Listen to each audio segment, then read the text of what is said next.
Oke, selamat pagi anak-anakku semuanya. Puji nama Tuhan, masuk dalam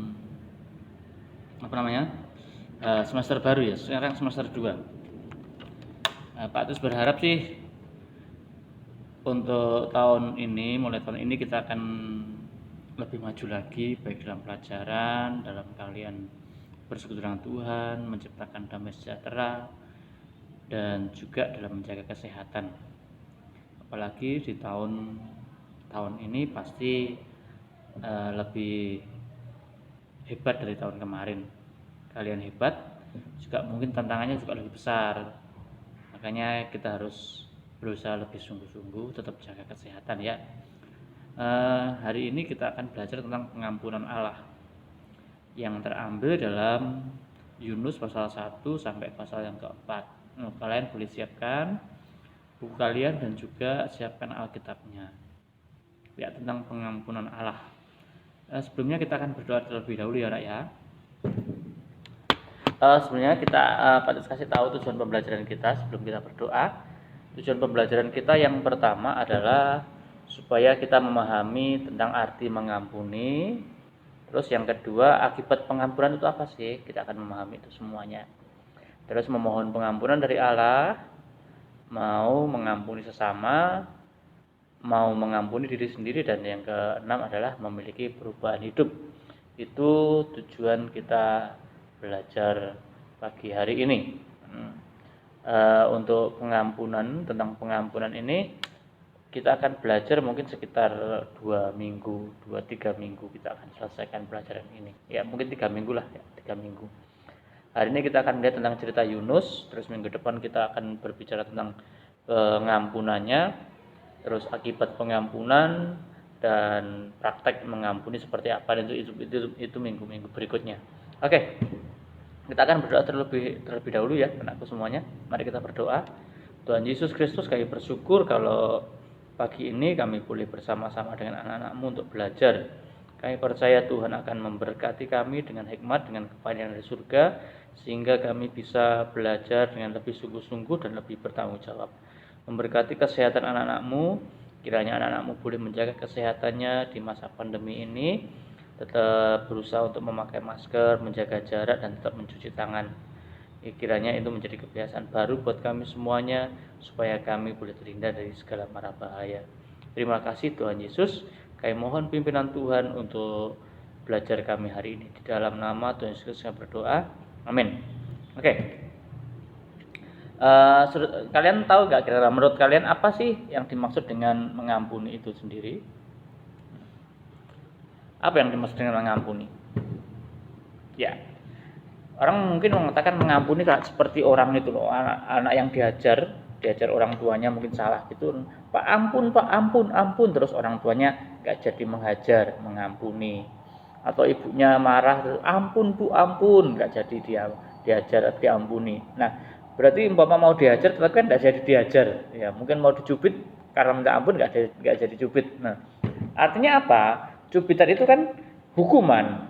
Jadi ketika tidak jadi mencubit berarti hukumannya tidak dilakukan. Ya itulah. Jadi pengampunan itu sebetulnya sama seperti itu. Pengampunan dari Tuhan itu apa? Menghindarkan orang atau melepaskan orang dari akibat dosa, akibat kesalahan. Contohnya kalau kita bersalah, ada anak bersalah pada orang tuanya, terus mendapat hukuman, harusnya mendapat hukuman, tapi diampuni berarti hukumannya dihapuskan. Nah, pengampunan yang dari Allah juga demikian. Ketika kita berdosa, harusnya kita masuk ke dalam kerajaan maut, ke neraka. Tetapi karena ada pengampunan, maka akibat dosanya itu dihapuskan sama Tuhan. Nah, itu namanya pengampunan. Jadi menghapuskan menghapuskan akibat dari kesalahan seseorang, itu namanya pengampunan. Jadi akibat kesalahannya itu diampuni, hukumannya itu dihapuskan, ya, hukumannya itu dihapuskan. Itulah namanya, itu arti dari pengampunan. Nah, jadi Pak itu yakin kalian paham, mengampuni itu berarti menghilangkan akibat dari kesalahan. Ya, akibat kesalahan kan hukuman, jadi menghilangkan hukuman itu sendiri. Itulah pengampunan. Nah, kita akan melihat kasih Allah kepada orang Niniwe yang terdapat dalam Yunus pasal 1 sampai pasal yang keempat. Hari ini kita belajar Yunus pasal 1 sampai pasal yang keempat. Coba kalian buka dulu Alkitabnya. Terus kasih waktu beberapa menit ini. Berapa nih? Ya. Ayo, oke. Siapkan ya. Oke. Tentang Yunus pasal 1 ini adalah mengisahkan bahwa Yunus disuruh Tuhan ke Niniwe. Niniwe itu adalah pusat kota negeri Asyur. Kita tahu bahwa Asyur itu adalah kerajaan yang sangat besar. Pada waktu itu, pada waktu Yunus masih hidup di zamannya Yunus ini, kerajaannya itu kalau sekarang sangat besar. Jadi kalau sekarang mungkin mulai Irak, Iran sampai Ethiopia sampai hampir seluruh dunia itu ditaklukkan oleh Asyur, begitu besarnya. Ya, seluruh daerah Eropa, Selatan, Afrika, Asia, bagian timur, semua ditaklukkan oleh Asyur. Bayangkan 3 benua, meskipun tidak seluruhnya. Tapi itu suatu kerajaan yang sangat besar sekali, sehingga orang-orang takut sama negeri Asyur, termasuk juga orang Israel. Nah, Asyur mempunyai sebuah kota namanya Niniwe. Nah, kota ini sangat jahat, karena apa? Semua berhala boleh disembah di situ, dan ada keharusan harus menyembah berhala. Maksudnya harus menyembah patung. Jadi setiap orang mempunyai patung gitu. Dan itu suatu kewajiban bagi mereka. Bukan itu saja, mereka ketika sama orang asing pun mereka sangat jahat. Jadi tidak ada hak orang asing untuk tinggal di situ. Kecuali kalau orang asing itu berjasa baru boleh. Perbudakan terjadi demikian jahatnya gitu. Jadi Niniwe itu adalah pusat kota negeri Asyur, dan negeri Asyur adalah sebuah negara yang sangat jahat di mata Tuhan.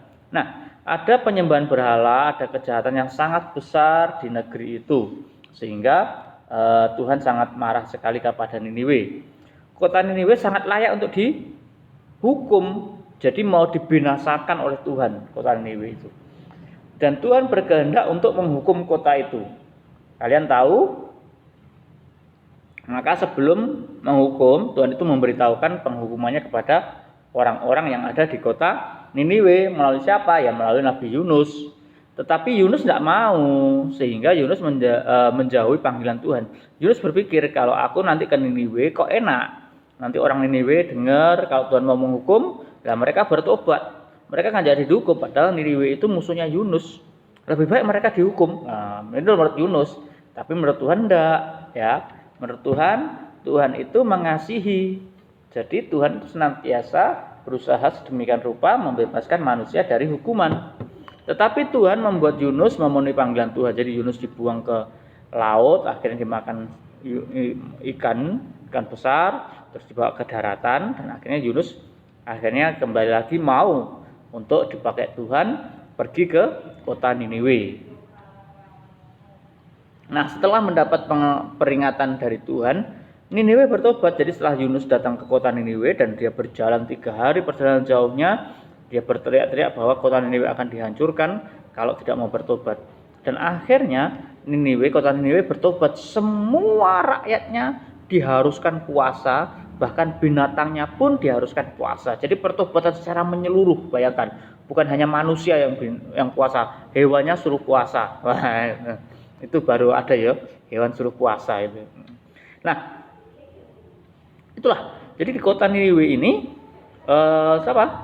di kota Niniwe ini terjadi satu pertobatan yang luar biasa sekali. Jadi seluruh kota bertobat, dia tidak lagi menyembah berhala, tetapi dia memohon ampun kepada Tuhan.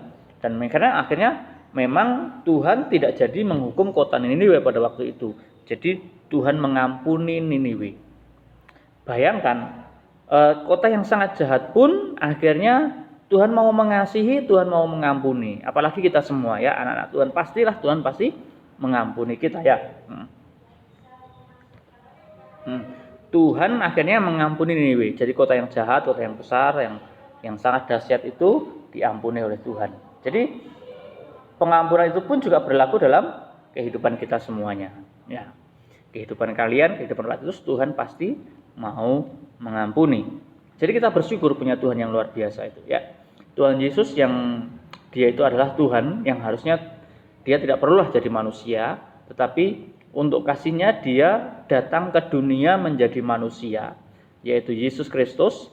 dan dia mau menggantikan hukuman kita. Jadi harusnya kita yang dihukum, mati kita hukum, masuk ke dalam kerajaan maut. Tetapi tidak demikian. Tuhan Yesus justru yang mau mati di kayu salib untuk menggantikan kita. Dia masuk ke dalam kerajaan maut pun juga menggantikan kita. Karena kita kan sudah digantikan oleh Tuhan Yesus, berarti kita tidak perlu lagi untuk masuk dalam kerajaan maut. Karena apa? Di dalam kerajaan maut sudah digantikan oleh Tuhan Yesus. Digantikan oleh Tuhan Yesus. Ya, itu semua. Jadi itu adalah pelajaran kita hari ini bahwa Tuhan itu memang mengampuni kita. Ya, Tuhan mengampuni kita, bahkan Tuhan sendiri yang rela untuk menggantikan kita yang harusnya dihukum, tetapi Tuhan yang menjalani hukuman itu dan akhirnya kita bebas dari hukuman. Itulah namanya pengampunan. Jadi membebaskan orang dari kesalahan, membebaskan orang dari akibat kesalahan, membebaskan orang dari akibat dosa. Dan itu sudah dilakukan oleh Tuhan Yesus kepada siapa? Kepada orang yang percaya kepada Tuhan Yesus, termasuk kepada kalian, termasuk kepada Pak Titus. Jadi ketika kalian mati atau Pak Titus mati, tidak lagi dihukum karena sudah dibebaskan dari hukuman. Oke, itu pelajaran kita hari ini. Kalian bisa ulang-ulang ini semuanya dan Pak Titus percaya bahwa kalian akan adalah anak-anak yang hebat. Untuk besok kita tentang ada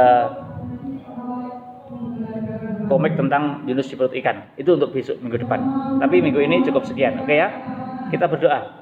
Tuhan Yesus, terima kasih hari ini kami sudah belajar, kami percaya Tuhan menolong kami sehingga kami boleh memahami bahwa ada pengampunan yang Tuhan berikan buat kami dari Tuhan. Terima kasih Tuhan Yesus. Untuk anak-anak-Mu Tuhan tolong jagai kesehatan, kekuatan, hikmat, marifat meskipun kami tidak bisa bertemu, tapi kami bisa melayani melalui online ini Bapak. Terima kasih di dalam nama Tuhan Yesus Kristus berdoa. Amin. Oke, Tuhan Yesus memberkati ya. Sampai ketemu nanti kapan-kapan ya.